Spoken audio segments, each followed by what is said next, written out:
Hello दोस्तों, नमस्कार। स्वागत है आप सबका मेरा मिनी मोटिवेशनल ब्लॉग में।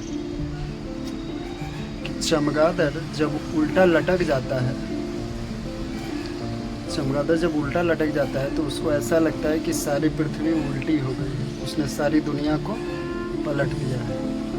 लेकिन वास्तविकता क्या है ये तो आप सभी जानते हैं। ठीक उसी प्रकार जब मनुष्य की बुद्धि भ्रष्ट हो जाती है, उसका विवेक काम करना बंद कर देता है, घमंड अपने चरम सीमा पर होता है, तो उसको ऐसा लगता है कि ये जो सारी सृष्टि है, जो सारी दुनिया है, सारा ऑफिस है, सारा घर है, या सारे जो रिश्ते हैं, सब कुछ उसी ने संभाल के रखा है, सब कुछ उसी की बदौलत हो रहा है। लेकिन वास्तविकता ऐसी नहीं होती। संबंध चाहे कोई भी हो, एक तरफा नहीं निकलता। निभाने के लिए दोनों पक्ष का सहमत होना ज़रूरी है। कुछ चीज़ों को दरकिनार करके, कुछ चीज़ों को इग्नोर करके और कुछ खूबियों को मद्देनज़र रखते हुए हमें संबंध कायम रखना चाहिए, निभाना चाहिए। या फिर उस संबंध में, उस जगह से, उस रिश्ते से या उस जगह से आपको घुटन महसूस होने लगे तो यथाशीघ्र, बिना विलंब किए, अतिशीघ्र उस जगह से, उस रिश्ते से,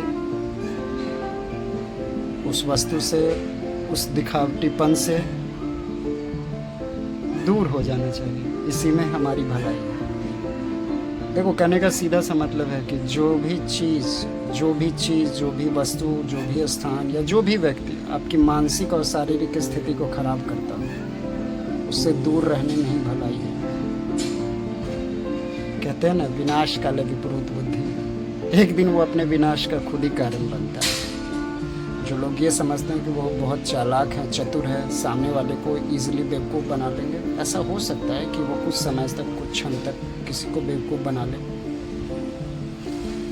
लेकिन ऐसा नहीं है कि वो बहुत लंबे समय तक किसी को बेवकूफ़ बना दे, किसी को उल्लू बना ले। देखिए, समझ सब में होती है। किसी को देर से देर समझ में आती है, या फिर कोई सब कुछ समझते हुए, जानते हुए बहुत चीज़ों को इग्नोर करता है, क्योंकि उसके लिए उस बात से ज़्यादा वो रिश्ता महत्वपूर्ण होता है, वो व्यक्ति महत्वपूर्ण होता है, वो स्थान महत्वपूर्ण होता है। लेकिन अंततः हर किसी की एक सीमा होती है।